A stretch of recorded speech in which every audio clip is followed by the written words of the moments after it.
बिस्मिल्लाहिर्रहमानिर्रहीम। अस्सलाम वालेकुम नाज़रीन इकराम, फ़ेथ इनसाइट से मैं हूँ आपका मेज़बान नासिर महमूद।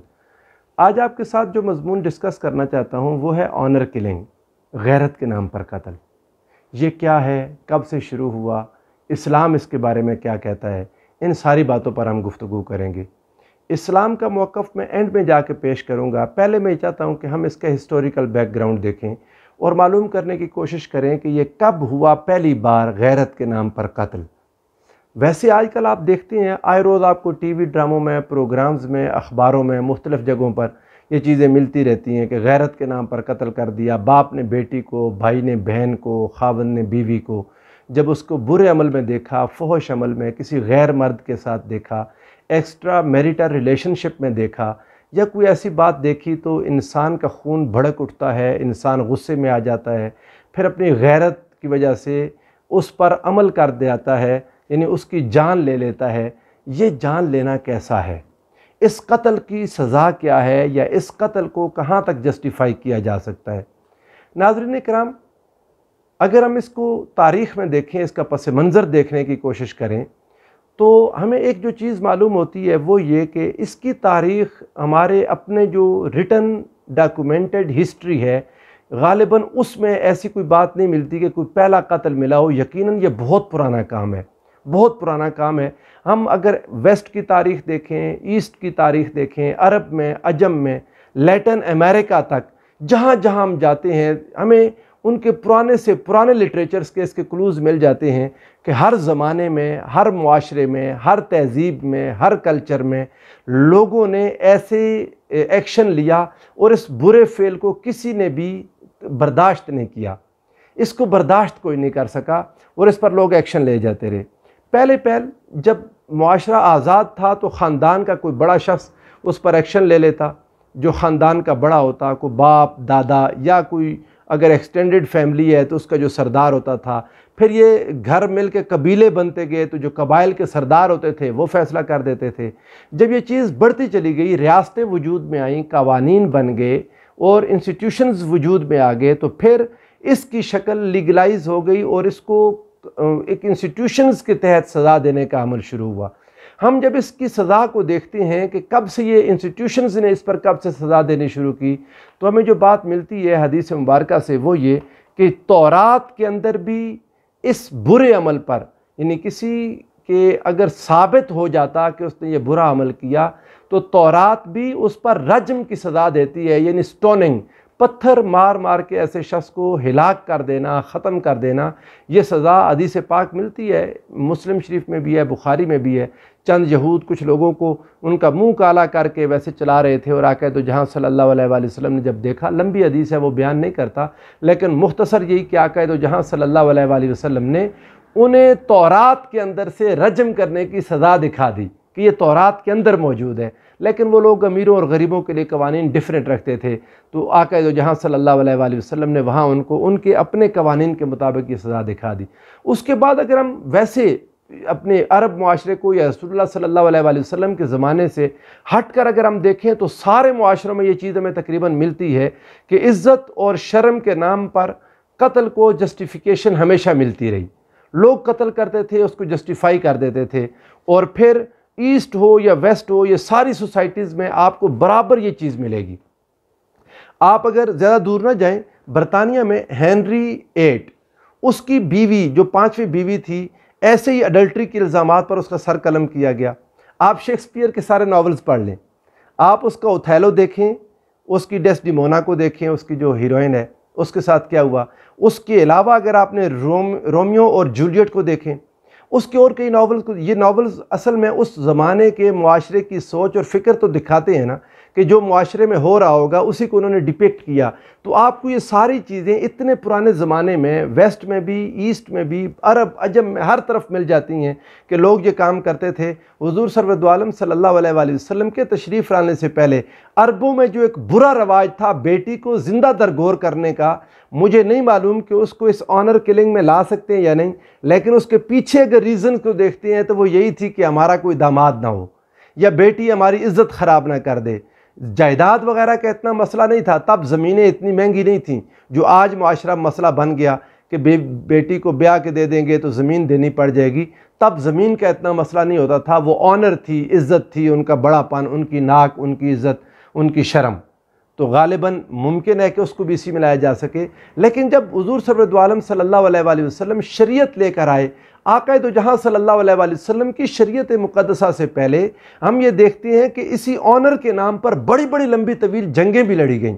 मगर हुज़ूर सरवरद आलम सल्लल्लाहु अलैहि वसल्लम जो शरीयत लेकर आए, कुरान ने साफ़ और वाज़ेह फ़ैसला कर दिया, किसी इंसान को किसी दूसरे शख्स को कत्ल करने की इजाज़त नहीं दी।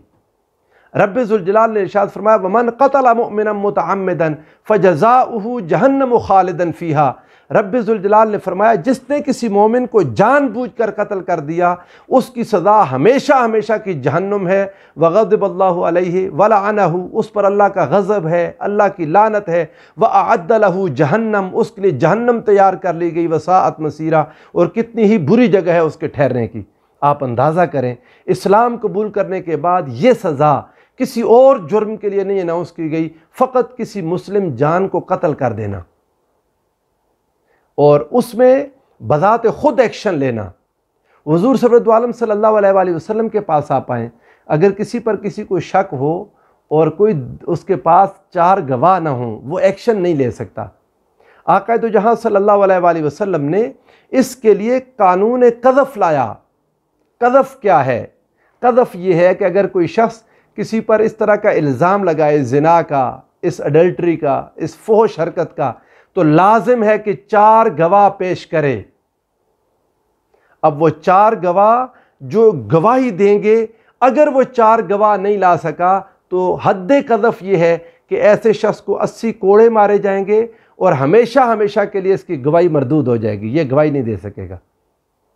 अब कितना पाबंद कर दिया। और इस्लामी हुकूमत भी जब तक कोई वाज़ेह दलाइल मौजूद ना हो, गवाह मौजूद ना हो, एक तो ये कि हुकूमत और इदारे ख़ुद उसकी जासूसी नहीं करेंगे, और दूसरा जब तक गवाह मौजूद ना हो उस पर एक्शन नहीं लेंगे। हुज़ूर सरवरद आलम सल्लल्लाहु अलैहि वसल्लम ने इतना कड़ा एक कानून दे दिया और इतना सख्त आप सल्लल्लाहु अलैहि वसल्लम ने मायार कायम कर दिया कि कोई इंसान उसको तोड़ने का तसव्वुर नहीं कर सकता। आक़ाए दो जहाँ सल्लल्लाहु अलैहि वसल्लम से एक हदीस पाक है, इमाम इब्न माजा उसको लाए, हदीस नंबर 2559 2559। इस हदीस पाक में बग़ैर किसी दलील के किसी को कत्ल करना, किसी औरत को, उसकी हुज़ूर अलैहिस्सलाम ने इरशाद फरमाया, किसी एक औरत के बारे में मशहूर था, बुरे अमल करती थी। आका ने फरमाया, लौ कुन्तु राजिमन अहदम बिगैर बय्यनतिन, अगर मैं बग़ैर दलील के किसी को कत्ल करता होता तो क्या था, लरजमतु फुलानन, फ़लाँ औरत को मैं कत्ल करवा देता, उसको रजम कर देता। फ़क़द ज़हर फ़ीहा रिबा, उसका फ़ाहिशा होना ज़ाहिर है। आका ने फरमाया, फ़ी मनतक़िहा व हैअतिहा व मन यदख़ुलु अलैहा, उसकी गुफ्तगू से, उसकी हैयत, उसकी शक्ल सूरत से, और जो लोग उसके पास आते हैं उनके आने जाने वालों के देखने से ज़ाहिर है कि वो फ़ाहिशा है। मगर आका ने फरमाया, चूँकि दलील नहीं है लिहाजा मैं उस पर उसको रजम नहीं करूँगा। इसी तरह हुज़ूर अलैहिस्सलाम ने यहाँ तक पसंद फरमाया कि अगर किसी शख्स ने ऐसा कोई अमल देख लिया तो आका फरमाते थे, मुझ तक ना लाओ, कि मुझ तक लाओगे तो फिर उस पर हद वाजिब हो जाएगी। आप हज़रत माइज़ असलमी रज़ियल्लाहु तआला अन्हु का वाक़या देखें। हुज़ूर अलैहिस्सलाम के सामने उन्होंने इकरार कर लिया 4 बार कि मुझसे ये गुनाह हो गया। हुज़ूर अलैहिस्सलाम ने उन पर हद जारी फरमाई, और जिस शख्स के कहने पर उन्होंने आके इकरार किया था वो हज़ाल थे। आका अलैहिस्सलाम ने काला लिहज़ालन, हुज़ूर ने उनसे फरमाया, लौ सतरतहु बिसौबिका कान खैरन लका, अगर तुम इस बात को छुपा लेते ना तो ये तुम्हारे लिए ज़्यादा अच्छा होता। हुज़ूर सल्लल्लाहु अलैहि वसल्लम ने किसी शख्स के लिए पसंद नहीं किया कि वो आके ख़बर दे दे, लेकिन एक मसला और आ गया, वो भी कुरान मजीद ने उसको हल किया। एक तो ये था कि किसी गैर को देख लिया, किसी बाहर किसी औरत को देखा, किसी दूर दराज के रिश्ते को देखा, और उसके लिए उसने 4 गवाह इकट्ठे करने थे, वो 4 गवाह लेकर आया तो उस पर अमल हुआ।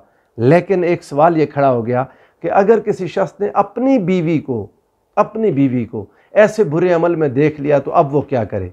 ज़ाहिर है 4 गवाह इकट्ठे करना कैसे मुमकिन है उसके लिए कि वो 4 गवाह लेने चला जाएगा, नहीं जा सकता। अल्लाह ताला ने उस पर लिआन का कानून अता किया, और ये बात भी तब हुई, हज़रत साद बिन उबादा रज़ियल्लाहु ताला अन्हु अंसारी साहबी थे, हदीस पाक इमाम मुस्लिम ने इसको रवायत के 4235 में। उन्होंने आका दोस्त जहाँ से कहा, या रसूलल्लाह आप क्या फरमाते हैं इस बारे में, अरायत रजुल यजिदु मा इमराती रजुलन यक़्तुलुहु, कि क्या वो ऐसे शख्स को कत्ल कर दे जिसको अपनी बीवी के साथ देखे तो इन दोनों को मार दे। हुज़ूर अलैहिस्सलातु वस्सलाम ने फरमाया नहीं। हज़रत साद कहने लगे ना आका नहीं, हुज़ूर इजाज़त दे दे, भला बल्कि कहें कि हाँ मार दे।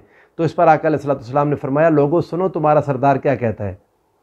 यानी ये इस गैरत की बात कर रहा है, हालांकि अल्लाह और उसके रसूल से ज़्यादा गैरत नहीं है किसी की। हुज़ूर सल्लल्लाहु अलैहि वसल्लम ने इसकी इजाज़त नहीं दी। हत्ता कि फिर ऐसे वाक़यात हुए, हज़रत हिलाल बिन उमैया आ गए, उवैमर उजलानी आ गए, और ये लोग अपनी बीवियों के ख़िलाफ़ ये बात लेकर आ गए कि ये हमने देखा है। अब वहाँ 4 गवाह मुमकिन नहीं थे। रब्बे ज़ुल जलाल लिआन का कानून लेकर आया, और वो कुरान मजीद सूरह अन-नूर में है। वो अल्लाह ताला ने उसको आयत नंबर 6, 7, 8, 9 गालिबन ये आयात हैं, ये इनमें बयान फरमाया। रब्बे ज़ुल जलाल ने इरशाद फरमाया, ये आयत नंबर 6 से लेकर आयत नंबर 9 तक फरमाया, वल्लज़ीन यरमूना अज़वाजहुम वलम यकुल लहुम शुहदाउ इल्ला अनफुसुहुम फ़शहादतु अहदिहिम अर्बउ शहादातिन बिल्लाहि इन्नहु लमिनस सादिक़ीन।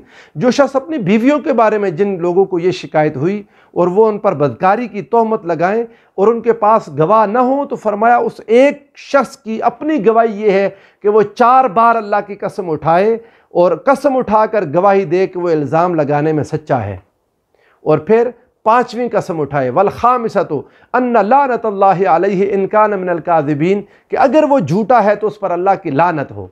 जब वो ये कसम उठा ले और उसकी बीवी खामोश हो जाए और तस्लीम कर ले तो फिर उस पर हद जारी होगी। लेकिन अगर वो अजाब से बचना चाहती है और दुनिया की सज़ा से बचना चाहती है तो अल्लाह ने उसको भी रास्ता दिया। इरशाद फरमाया, वयद्रउ अन्हल अज़ाबा अन तशहदा अर्बअ शहादातिन बिल्लाहि इन्नहु लमिनल काज़िबीन। और ये औरत भी इसी तरह सज़ा को टाल सकती है कि वो 4 बार कसम उठाए कि वो शख्स जिसने इस पर इल्ज़ाम लगाया इसका खावंद वो झूठा है। वल खामिसता अन्न गज़बल्लाहि अलैहा इन कान मिनस सादिक़ीन। और 5वीं बार ये कि अगर ये सच्चा है तो मुझ पर अल्लाह का अज़ाब हो। जब वो ये कसम उठा लेगा तो इनके दरमियान अलहदगी कर दी जाएगी और वो अलग रहेगी, लेकिन उस पर सज़ा नहीं होगी। इस्लाम किसी सूरत, जब तक ये बात पूरे यकीन वसूक के साथ 4 गवाह आकर इस अमल को, अमल बद को होता देख कर इसकी गवाही न दें, 4 बंदे जिनकी गवाही कबूल की जा सकती है, वो नेक हों, साले हों, उनके अंदर गवाही देने की सलाहियत सारी मौजूद हो, तब जाकर इस्लाम इसके ख़िलाफ़ एक्शन लेता है। मगर किसी इंडिविजुअल को इजाज़त नहीं देता कि वो ख़ुद अपने तय उठे और गैरत के नाम पर कत्ल कर दे। मैं ये बात बार बार इसलिए कह रहा हूँ कि पाकिस्तान के बारे में जो इंटरनेशनल सर्वेज एजेंसीज़ हैं उनका सर्वे ये है कि पाकिस्तान में इस हवाले से गैरत के नाम पर कत्ल किया जाता है। हमारी सोसाइटी, हमारा मुआशरा, कल्चर इसको एंडोर्स करता है। मैं ये बात कहता हूँ कि अल्लाह और उसके रसूल से ज़्यादा कोई ऐसा नहीं है जिसको ज़्यादा आपके गैरत हो। गैरत में खुदा और मुस्तफ़ा से ज़्यादा कोई नहीं। जब अल्लाह और उसका रसूल ये तरीका बता रहे हैं तो किस शख्स की जुर्रत है कि आगे बढ़े और खुदा और उसके रसूल के कानून को अपने हाथ में ले ले और कत्ल करने जैसा बुरा अमल अपने ज़िम्मे ले ले। याद रखें, इसकी इजाज़त रब्बे ज़ुल जलाल ने इंडिविजुअल को किसी सूरत नहीं दी, किसी सूरत नहीं दी।